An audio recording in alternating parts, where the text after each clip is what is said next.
Dear friends, मैं आप लोगों के लिए एक बहुत ही बेहतरीन वीडियो को लेकर आया हूँ जो सीटेट फरवरी 2026 के लिए बहुत ही ज़्यादा इंपॉर्टेंट है। आप लोग थंबनेल देखकर समझ ही गए होंगे कि क्या इस वीडियो में हम डिस्कस करने वाले हैं। तो आप लोग समझ गए कि मैं जो 3 साइकोलॉजिस्ट है जो सीडीपी के बहुत ही इंपॉर्टेंट टॉपिक है और इनसे क्वेश्चंस आते हैं। जो 3 यहाँ पर साइकोलॉजिस्ट हैं, जीन पियाजे, लेव बायोस्की और लॉरेंस कोलबर्ग। तो इनसे रिलेटेड जो पीवाईक्यूज है या फिर कह सकते हैं मोस्ट इंपॉर्टेंट क्वेश्चंस जिनसे सवाल पूछे जाते हैं सीटेट में, हर सीटेट में किसी भी अलग स्टेट के टेट में जो है पूछा जाता है। ठीक है, उन टाइप के यहाँ पर क्वेश्चंस को लिया गया है जो एग्जाम के लिए बहुत ही ज़्यादा इंपॉर्टेंट है। अगर इसके जैसा सेम एज इट इज़ ना आए लेकिन इनसे रिलेटेड कुछ क्वेश्चन जरूर पूछा जाएगा। तो यहाँ पर ध्यान में रखिए आप लोग कि ये जो क्वेश्चंस है बहुत ही ज़्यादा इंपॉर्टेंट है। ठीक है, तो सबसे पहले हम देखेंगे जीन पियाजे, उसके बाद लेव बायोस्की, उसके बाद लॉरेंस कोलबर्ग। ठीक है, तो जो पेपर 1 और 2 दोनों के लिए बहुत ही ज़्यादा इंपॉर्टेंट है। तो चलिए वीडियो को शुरू करते हैं क्वेश्चन नंबर 1 से। ठीक है, अब देखिए यहाँ पर देख पा रहे हैं आप लोग क्वेश्चन नंबर 1 जो है 1 से लेकर 12 तक जो है ये जीन पियाजे से होगा। ठीक है, तो चलिए सबसे पहले शुरू करते हैं क्वेश्चन नंबर 1। क्या कह रहे हैं यहाँ पर देखिए, अकॉर्डिंग टू पियाजे इंटेलिजेंस डेवलप्स थ्रू। पियाजे के अकॉर्डिंग जो है इंटेलिजेंस डेवलप होती है कंडीशनिंग से, इनसाइट से, एडेप्टेशन से, रीइंफोर्समेंट से। किससे होता है? तो इसका आंसर हो जाएगा ऑप्शन नंबर सी, एडेप्टेशन से। एडेप्टेशन कैसे होता है? जब कोई नई नॉलेज को हम क्या करते हैं, उसको एसिमिलेट करते हैं या फिर एकोमोडेशन कहते हैं। एडेप्टेशन का 2 पार्ट है, आप लोग इस थ्योरी में पढ़े हैं। तो जब हम कोई नई पुरानी इन्फॉर्मेशन में कोई नई इन्फॉर्मेशन ऐड करते हैं तो एसिमिलेशन। जब कोई जो पुरानी जो नॉलेज है या फिर जिसको पियाजे जो है स्कीमा कहते हैं या माइंड का स्ट्रक्चर को स्कीमा कहते हैं, पुराने स्कीमा को अगर हम चेंज करते हैं तो उसको एकोमोडेशन कहते हैं। तो एडेप्टेशन का ही 2 पार्ट है, एसिमिलेशन और क्या है, एकोमोडेशन। ठीक है, तो एडेप्टेशन से ही क्या होता है, इंटेलिजेंस डेवलप होती है। ठीक है ना, समझ गए? तो अब मैं आप लोगों को थोड़ा ओवरव्यू दे दिया। अब आ जाते हैं क्वेश्चन नंबर 2। क्या कह रहे हैं, विच स्टेज ऑफ पियाजे is characterized by symbolic thinking. Symbolic thinking जो है किस स्टेज में होता है? Sensory motor, pre operational, concrete operational, formal operational. तो ये 4 स्टेज है पियाजे ने जो दिया है बच्चों के लिए। ठीक है, तो इसका आंसर हो जाएगा ऑप्शन है प्री ऑपरेशनल। ठीक है, सिंबॉलिक मतलब सिंबॉलिकली, सिंबॉलिक एज भी बोल सकते हैं, सिंबॉलिक स्टेज भी बोल सकते हैं इसको। तो सिंबॉलिक थिंकिंग किस में शुरू होता है? मतलब सिंबल को देख करके। ठीक है, तो प्री ऑपरेशनल स्टेज में होता है। ठीक है, याद रखिए सिंबॉलिक प्री ऑपरेशनल में होता है। उसके बाद आ जाता है क्वेश्चन नंबर 3। देखिए क्या कह रहे हैं, egocentrism is most prominent seen in which stage. Egocentrism होता है, ईगोसेंट्रिज्म मतलब अपने हिसाब से ही वो चीज़ों को देखता है। ठीक है, अपने हिसाब से। अब मतलब एक ही तरफ से चीज़ों को देख पाता है, हर पर्सपेक्टिव से चीज़ों को नहीं देख पाता है। तो किस स्टेज में होता है? अब बताइए, जो कॉन्क्रीट में होगा, फॉर्मल में होगा, किस में होगा? प्री ऑपरेशन में होगा या सेंसरी मोटर में होगा? किस में होगा? अब जो सेंसरी है वो क्या है? तो इसमें छोटे बच्चे हैं, तो इसमें अभी तो वो हर तरह से सोचने की कोई बात ही नहीं होती। तो कॉन्क्रीट में उसमें हर तरह से बच्चा सोच पाता है। तो इसका आंसर हो जाएगा ऑप्शन नंबर बी होगा, बी मतलब प्री ऑपरेशनल स्टेज। ठीक है, अब आ जाते हैं क्वेश्चन नंबर 4। देखिए बहुत ही इंपॉर्टेंट क्वेश्चन है, conservation of quantity develops in. Quantity मतलब अगर हम एक चीज को, मतलब एक जो है मान ले कि मग है, मग में हम 1 लीटर पानी रखे हैं, तो मग की जो हाइट है वो कम है और एक बोतल उसके सामने 1 लीटर बढ़ाएंगे, वही पानी को बोतल में डाल देंगे तो क्या होगा? बच्चे बोलेंगे कि मग से ज़्यादा बोतल में है। क्यों? क्योंकि बोतल की हाइट ज़्यादा है। तो ये कंजर्वेशन की क्वांटिटी मतलब बच्चे जो जिसमें कंजर्वेशन का थिंकिंग नहीं आता है तो वो बच्चा क्या बोलेंगे, बोतल में ज़्यादा है, लेकिन पानी तो 1 लीटर ही है। लेकिन यहाँ पर कंजर्वेशन अब आ जाता है। अब बच्चा वो समझने लगता है कि देखिए मग में 1 लीटर पानी जो है वो अगर बोतल में डाल देंगे तो वो पानी दोनों बराबर ही है, अलग नहीं है, बोतल में ज़्यादा नहीं है। ठीक है, तो ये थिंकिंग कब आता है? सेंसरी मोटर स्टेज में, प्री ऑपरेशनल स्टेज में, कॉन्क्रीट ऑपरेशनल स्टेज में, फॉर्मल ऑपरेशनल स्टेज में, किस में होता है? तो इसका आंसर हो जाएगा option number C, concrete operational stage. याद रखिए सी कंजर्वेशन, सीरियसन मतलब ये जब होगा ये होगा कॉन्क्रीट में। सी से याद रखिए, सी से कंजर्वेशन। ठीक है, कंजर्वेशन जो थिंकिंग है किस में आता है? कॉन्क्रीट ऑपरेशनल स्टेज में आता है। ठीक है ना, अब आ जाते हैं क्वेश्चन नंबर 5। क्या कह रहा है, a child understand that quantity remain same despite change in shape, this is called. देखिए जो मैंने अभी समझाया वही है। कह रहा है कि चाइल्ड अब समझ पाता है कि क्वांटिटी रिमेन रहता है, क्वांटिटी सेम रहती है, same despite change in shape. अगर उसकी बोतल, जैसे मैंने बोतल का एग्जाम्पल दिया कि वो क्या है कि बच्चा अब समझ पाता है कि जो बोतल में रहे वो पानी या मग में रहे वो क्या है, अब सेम ही रहेगा, वो बदलेगा नहीं। ऐसा नहीं कि हम पतली वाली बोतल में, जो लंबे बोतल में हम पानी रख देंगे 1 लीटर पानी जो मग में था, अब वो बोतल में ज़्यादा हो जाएगा, ऐसी बात नहीं है। इस थिंकिंग को बोलते हैं क्या? कंजर्वेशन बोलते हैं। ठीक है, क्या आंसर होगा? इसका आंसर हो जाएगा ऑप्शन नंबर बी, कंजर्वेशन। ये एग्जांपल याद रखेंगे तो हो जाएगा आप लोगों का। क्वेश्चन नंबर देखिए 6, which process involves modifying existing schemas. Schemas क्या है?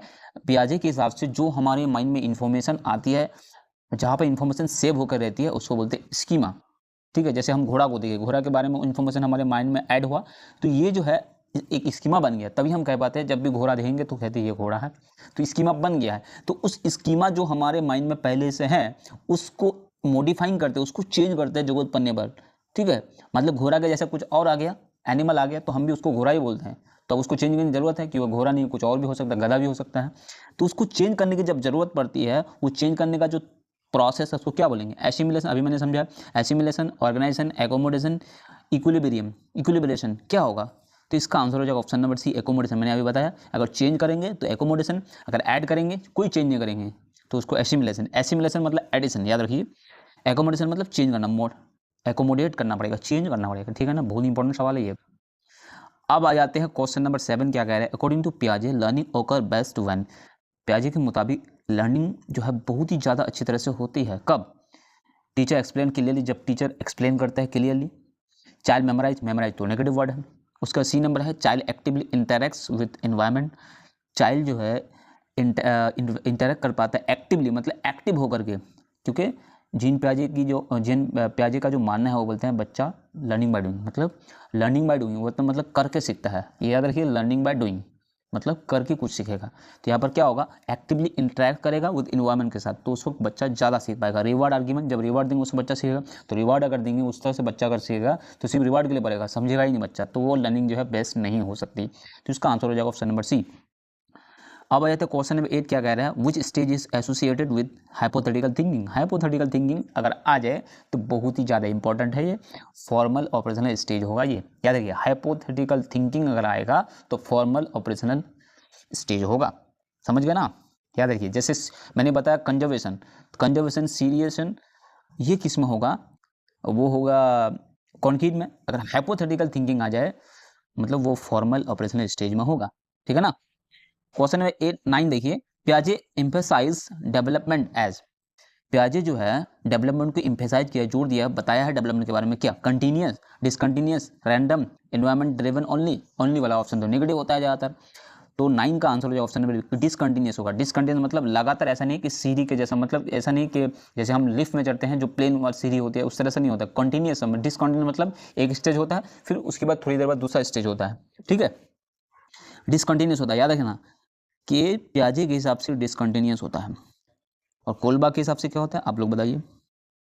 तो इसका आंसर हो जाएगा, तो आप लोग बता दिए, डिसकंटिन्यूअस होगा। क्वेश्चन नंबर 10 देखिए, which concept helps in balancing assimilation and accommodation. वो कौन सा कॉन्सेप्ट है जो बैलेंस का काम करता है एसिमिलेशन एंड एकोमोडेशन के बीच?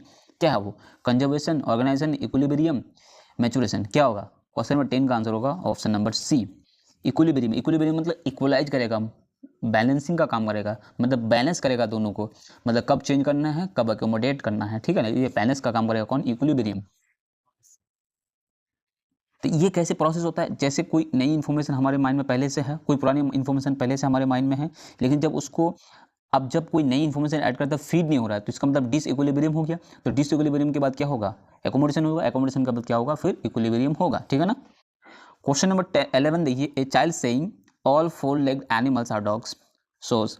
कहता है, एक बच्चा बोल रहा है कि सारे 4 पैर वाले एनिमल जो है डॉग होते हैं, क्योंकि डॉग के बारे में उसके माइंड में पहले से स्कीमा है। अब जब भी 4 पैर वाला जानवर वो देखता है, कुछ भी हो, वो उसको क्या है? डॉग ही कहता है वो। क्या ये सही है? ये क्या दिखता है इससे? एकोमोडेशन, इक्विलिब्रियम, एसिमिलेशन, कंजर्वेशन, क्या होगा आप लोग बताइए। क्वेश्चन नंबर 11 का आंसर हो जाएगा ऑप्शन नंबर सी, एसिमिलेशन। क्योंकि एसिमिलेशन कर दिया कि मान लीजिए कि पहले डॉग को देखा, फिर डॉग के तरह 4 पैर वाला कोई एनिमल देखा या कोई और एनिमल देखा, तो उसमें वो ऐड कर दिया, मतलब एसिमिलेट करते जा रहा है, ऐड करते जा रहा है। ये नहीं देख रहा है कि वो डॉग अलग है, ये एनिमल अलग है। ठीक है, ये ऐड ही करता जा रहा है। तो ऐड करने का मतलब उसमें जोड़ रहा है वो पुराने के साथ। तो एसिमिलेशन, अगर वो चेंज करता तो फिर क्या है? वो क्या हो जाता है? वो हो जाता है एकोमोडेशन। ठीक है ना? क्वेश्चन नंबर देखिए 12 देखिए, पियाजे व्यू दैट चाइल्ड। कि पियाजे जो है वो बच्चा को किस तरह से देखता है? पैसिव लर्नर, पैसिव तो नेगेटिव वर्ड है, बच्चा पैसिव खाली सुनेगा, कुछ नहीं करेगा। एम्प्टी वेसल कि खाली बोतल है, ये खाली बर्तन है, ये ऐसी तो बात नहीं है, कुछ ना कुछ तो पहले से होता है उसमें। C number active constructor of knowledge, ये बात तो सही लग रहा है, एक्टिव नॉलेज को कंस्ट्रक्ट करता है वो, ये बात सही है। D number condition respond, conditioning होगी तब नहीं, तो इसका आंसर हो जाएगा ऑप्शन नंबर सी। अब आ जाते हैं हम लोग वाइगोस्की में, देखते हैं वाइगोस्की में। देखिए 13 से 21 में Vygotsky emphasise the role of, किस रोल पर जो है एम्फेसाइज किया है, biological maturation, individual discovery, social interaction, enforcement. अब देखिए सोशल जो है लेव वाइगोस्की ने सोसाइटी को, सोशल इंटरेक्शन को बहुत ही ज़्यादा वैल्यू दिया है, तो इसका आंसर हो जाएगा ऑप्शन नंबर सी, सोशल। ठीक है, अब आए तो क्वेश्चन नंबर 14 देखिए, ZPT refers to the gap between, ZPT जो है, जेडपीटी का पूरा नाम क्या है आप लोगों ने बताइएगा। जेडपीटी जो है उसकी जो गैप, कौन सी गैप को यह बताता है, आईक्यू एंड अचीवमेंट के बीच जो गैप है उसको, mental age and physical age के बीच, what child can do alone and with help, ability and motivation, तो इसका आंसर है option number C, what child can do alone and with help. तो कहता है ये उसके बीच डिफरेंस है, किसके बीच, बच्चा अकेले क्या कर सकता है और क्या वो कर सकता है हेल्प से, मतलब क्या अकेले वो कर सकता है और उसकी वहाँ से लेकर के बच्चा कुछ कर सकता है किसी के हेल्प से, तो उनके बीच जो डिस्टेंस है या फिर गैप है लर्निंग का, उसको बोलेंगे जेडपीटी। ये किसने दिया था ये कॉन्सेप्ट, ये दिया था वाइगोस्की। ठीक है ना। क्वेश्चन नंबर 15 देखिए, which concept is closely related to ZPT, कौन से कॉन्सेप्ट जेडपीटी से रिलेटेड है, ये मतलब क्लोजली रिलेटेड है, कॉन्सेप्ट है, रिलेटेड है, ताल्लुक रखता है, reinforcement, scaffolding, conditioning, trial and error. तो इसका आंसर तो आप लोगों को पता है, 15 का आंसर हो जाएगा option number B, scaffolding. Scaffolding का मतलब होता है हाफ सॉल्व, मतलब आधा सॉल्व करके देना। जैसे बच्चा को साइकिल चलाना सिखा रहा है हम लोग, तो क्या है पीछे पकड़ के रखते हैं, जब बच्चा थोड़ा मतलब कर पाता है तो उसको हम थोड़ा छोड़ देते हैं, फिर जब गिरने वाला होता है तो फिर हम आ जाते हैं उसको पकड़ने के लिए, तो इसको बोलते हैं स्केप फोल्डिंग, हाफ सॉल्व। ठीक है ना। जब बच्चा कोई मैथ हम समझा रहे हैं तो उस एक कंप्लीट मैथ हम उसको समझा दिए, फिर उस तरह का फिर बनाने दे रहे हैं, उनको सॉल्व करने दे रहे हैं, तो बच्चा कभी अटक जाता है तो वहाँ पर बता देते कि देखो यार ऐसा होने से ऐसा करना होगा, फिर उसको आगे बनाने देते हैं, तो इसको बोलते हैं स्केप फोल्डिंग, मचानबंदी। जब कोई चीज़ हम लोग क्या करते हैं ऊंची जगह में रखी हुई है घर में या फिर अलग अलग जगहों में घर में रैक में लगा होता है, जो हम उसको उतार नहीं पाते, हम क्या करते हैं एक सहारा लेते हैं, टेबल लेते हैं, चेयर लेते हैं, एक सीढ़ी लेते हैं, तो ये जो सीढ़ी, टेबल है, चेयर है, ये क्या है, ये स्केप फोल्डिंग का काम करता है। ठीक है ना।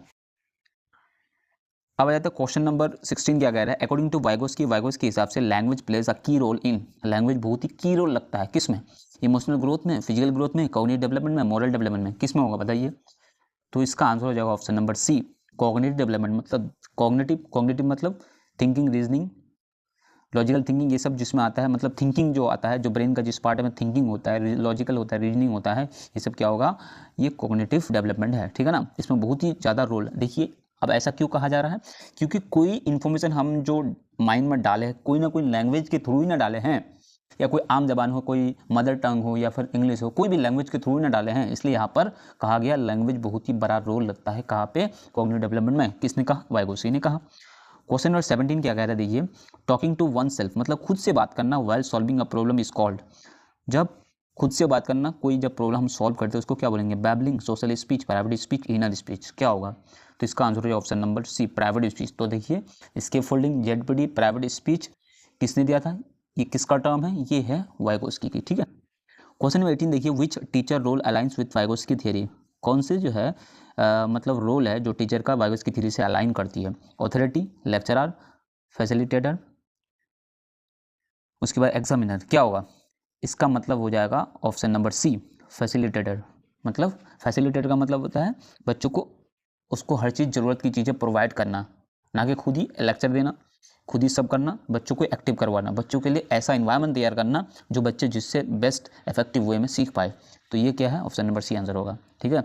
क्वेश्चन नंबर 19 देखिए, cultural influences learning by shaping, culture influences करता है लर्निंग बाय शेपिंग, किससे, इन्फोर्समेंट शेड्यूल से, intelligence only, tools of thinking, reflexes, तो क्या होगा। तो इसका आंसर हो जाएगा option number C, tools of thinking. Tools of thinking जो है बहुत ही ज़्यादा इन्फ्लुएंस करते हैं। ठीक है ना। क्वेश्चन नंबर 20 देखिए, Vygotsky believed learning, Vygotsky believe करता है लर्निंग क्या है, flows development, proceed development, is development of independent of development, stop development. ये तो होगा नहीं कि लर्निंग जो है बच्चों को डेवलपमेंट को रोक देता है, ये तो गलत बात है। तो इसका आंसर है option number B, proceed development, मतलब लर्निंग से डेवलपमेंट होती है, ये बात याद रखिए। वाइगोस्की के हिसाब से लर्निंग से डेवलपमेंट होती है, लेकिन जीन पियाजे क्या बोलते हैं, डेवलपमेंट से लर्निंग होता है, याद रखिए। लेव वाइगोस्की मतलब, क्योंकि लेव वाइगोस्की जो है लैंग्वेज को बहुत ज़्यादा इंपॉर्टेंट दिया है, ठीक है। तो याद रखना है, लेव वाइगोस्की मतलब एल आता है, एल मतलब लैंग्वेज पहले आता है, डेवलपमेंट से पहले लैंग्वेज आता है, याद रखिए। मतलब वाइगोस्की की थ्योरी के हिसाब से क्या है, डेवलपमेंट से पहले लैंग्वेज आता है, ठीक है। और जीन पियाजे के हिसाब से डेवलपमेंट पहले आते हैं, उसके बाद लैंग्वेज आती है, ठीक है ना, याद रखिएगा। क्वेश्चन नंबर 21 देखिए, which classroom practice best reflects Vygotsky's ideas. कौन सी क्लासरूम प्रैक्टिस है जो बेस्ट बहुत ज़्यादा रिफ्लेक्ट करता है वाइगोस्की के आइडियाज़ को, वाइगोस्की की थियरी को, कॉन्सेप्ट को, उनकी बातों को। Silent reading, drill practice, peer interaction. Peer मतलब सोशल, पीयर इंटरेक्शन आपस में बात करना, ग्रुप डिस्कशन, ये किस में आएगा, वो वाइगोस्की में आएगा। पीयर इंटरेक्शन मतलब अपने साथियों के साथ, अपने दोस्तों के साथ, अपने क्लासमेट के साथ, अपने फ्रेंड के साथ जो है इंटरेक्ट करके जो है ये क्लासरूम बहुत ज़्यादा मतलब रिफ्लेक्ट करता है वाइगोस्की के आइडियाज़ को, ठीक है। क्वेश्चन नंबर अब देखिए, अब आ जाते हैं हम लॉरेंस कोलबर्ग में आ जाते हैं, ठीक है। अब आ जाता है लॉरेंस कोलबर्ग में आते हैं, कोलबर्ग की थ्योरी में आते हैं, जो मॉरल डेवलपमेंट की थ्योरी दिया था, ठीक है, 22 से 30 तक। Kohlberg theory focuses on development of, किसकी डेवलपमेंट पर फोकस करते हैं, इंटेलिजेंस, लैंग्वेज, मोरालिटी, पर्सनैलिटी। तो क्या होगा इसका आंसर हो जाए ऑप्शन नंबर सी, मोरालिटी, क्योंकि उसका थ्योरी का नाम ही मोरल डेवलपमेंट है। How many levels are there in Kohlberg theory, Kohlberg theory में कितने लेवल है, 2 3 4 5, तो कितना होगा 3 लेवल है, 3 लेवल है, और स्टेज कितना है, 6 है, याद रखिए। तो इसका आंसर क्या होगा, 3 लेवल है, जिसको हम स्टेज कहते हैं वो लेवल है, ठीक है। और जो लेवल हम समझते हैं वो है स्टेज, तो 6 स्टेजेस है और 3 लेवल है, याद रखिए। अब क्वेश्चन नंबर 24 देखिए, obedience to avoid punishment belongs to which level. देखिए लेवल कहता है ओबीडियंस टू अवॉइड पनिशमेंट, मतलब हम ऑर्डर को फॉलो करते हैं, मानते हैं, कहीं भी बात को मानते हैं, अवॉइड पनिशमेंट, पनिशमेंट के अवॉइड करने के लिए, तो ये किस लेवल में आता है, pre conventional, conventional, post conventional, autonomous. तो किस में होगा, ऑटोनोमस तो उसकी थियरी है नहीं। तो अब 24 का आंसर हो जाएगा option number A, pre conventional. क्या होगा, प्री कन्वेंशनल में आता है, pre conventional, conventional, post conventional, ठीक है, उसके 3 थियरी। प्री कन्वेंशनल में आता है कि बच्चे अगर मान ले कि अच्छे से पढ़ाई करते हैं, बात मानते हैं, माँ बाप की बात मानते हैं, तो अगर मान ले कि होमवर्क नहीं करते, तो बच्चे इसलिए भी होमवर्क करते हैं जैसे कि पनिशमेंट से बचने के लिए। अगर होमवर्क करता है तो इसका मतलब ओबीडियंस है वो, तो किस लिए, ऐसा नहीं कि उसको मजा आ रहा है, मतलब वो पनिशमेंट से बचने के लिए करता है, तो ये हो गया प्री कन्वेंशनल में, ठीक है। क्वेश्चन नंबर 25 देखिए, moral reasoning based on social approval belongs to, moral reasoning जो सोशल अप्रूव, जो सोसाइटी अप्रूव करते हैं वो बिलोंग करता है प्री कन्वेंशनल में, कन्वेंशनल में, पोस्ट कन्वेंशनल में, यूनिवर्सल लेवल। तो यूनिवर्सल तो बहुत ही लास्ट स्टेज हो गया, तो इसका आंसर हो जाएगा ऑप्शन नंबर बी, कन्वेंशनल में आ गया। मतलब अब वो काम करते हैं जो हम सोसाइटी एक्सेप्ट करते हैं, सोसाइटी अच्छा समझते हैं, ठीक है, तो वो हो गया किस में आता है, कन्वेंशनल में आता है। क्वेश्चन नंबर 26 देखिए, law should be followed to maintain order. कहता है लॉज को जो है, कानून को फॉलो करना चाहिए सबको, मेंटेन ऑर्डर को मेंटेन रखने के लिए, सोसाइटी को मेंटेन रखने के लिए, सही रखने के लिए। रिफ्लेक्ट करता है stage 1, stage 2, stage 3, stage 4, stage 6। तो क्या होगा 26 का आंसर हो जाएगा ऑप्शन नंबर सी होगा, स्टेज 4 होगा, मतलब लेवल 2 स्टेज 4, ठीक है। उसके बाद आ जाता है क्वेश्चन नंबर 27 देखिए, high level of moral development is based on, high level based on किस में, फेयर में, रिवॉर्ड्स में, यूनिवर्सल एथिक प्रिंसिपल में, सोशल रूल्स में। तो 27 का आंसर है option number C, universal ethics principle में, मतलब जिसमें high level of moral development का जो स्टेज है, यूनिवर्सल ऑफ एथिक, मतलब पुश करने वाला जो है, बहुत ही कम लोग जा पाते हैं यहाँ पे, कुछ ही लोग जा पाते हैं यहाँ पे, जिसका खुद से एक रीज़न हो, ठीक है, खुद का एक रीज़न है, समाज क्या कह रहे हैं, गवर्नमेंट क्या कह रहे हैं, उसका कोई लेना नहीं, खुद की एक अंडरस्टैंडिंग है जिसके बेस पर वो कोई जो को मानता है, कोई फॉलो करता है, ठीक है। भले ही लोग उसको गलत कहे, भले ही वो कानून की सब थोड़ा गलत है, उसका एक थिंकिंग होता है, तो उसको यूनिवर्सल एथिक्स प्रिंसिपल में आता है, वो हो गया लेवल 3। अब आ जाते हैं question number 28, Kohlberg assist moral development using intelligent test, moral dilemmas, observation, interviews only. तो मॉरल डिलेमा मतलब जो जिसके दो रीजनिंग हो, दोनों ही सॉलिड हो, मतलब कोई गलत नहीं, कोई सही नहीं है, उसके बीच चुनना ही क्या है, मॉरल डिलेमास है। तो इसके बेस पर ही कोलबर्ग ने अपना थ्योरी पेश किया मॉरल डेवलपमेंट, ठीक है। तो मॉरल डिलेमास याद रखिए, मॉरल डेवलपमेंट, मॉरल डिलेमास। उसके बाद आते हैं क्वेश्चन नंबर 29 देखिए, which theorist emphasize moral reasoning rather than moral behaviour. कौन सी थ्योरी है, जो थ्योरिस्ट है, जो थ्योरी देने वाले हैं, कहता है कि वो एम्फसाइज करता है मोरल रीजनिंग पर, ना कि मोरल बिहेवियर पे। कौन है वो, तो इसका आंसर हो जाए ऑप्शन नंबर सी, कोलबर्ग। अभी तो हम पर हैं कि मोरल रीजनिंग पर ज़्यादा ध्यान देते हैं, ना कि मोरल बिहेवियर पर। हम दिखा के तो कुछ भी कर सकते हैं समाज के लिए, भले ही हम गलत है, लेकिन समाज में अच्छा दिखने के लिए हम बिहेवियर को चेंज कर सकते हैं, तो ये तो नहीं होगा। मोरल रीजनिंग में दिया है, ठीक है। अब last question but not the least important question है, according to Kohlberg moral development is cultural free. Moral development जो है कल्चरल फ्री है, रैंडम है, सेक्वेंशियल है, हायरार्कियल है, फिक्स्ड एंड बात, क्योंकि मॉरल डेवलपमेंट फिक्स्ड एंड बात मतलब जब पैदा हो तो उसके साथ मॉरल रीजनिंग आते हैं, नहीं आता है।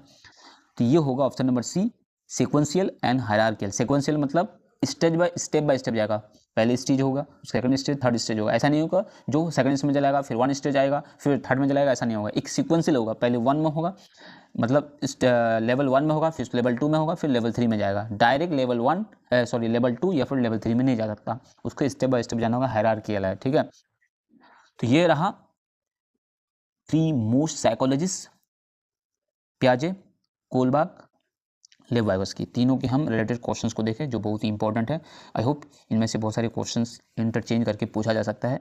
तो आप लोग बताइएगा, आप लोग 30 में कितने स्कोर के, कमेंट में जरूर बताइएगा। और भी किसी टॉपिक पर अगर क्वेश्चन चाहिए तो मैं बहुत जल्द लेके आऊँगा, हम लोग कमेंट में जरूर बताइएगा। मिलते हैं बहुत जल्द नेक्स्ट वीडियो में।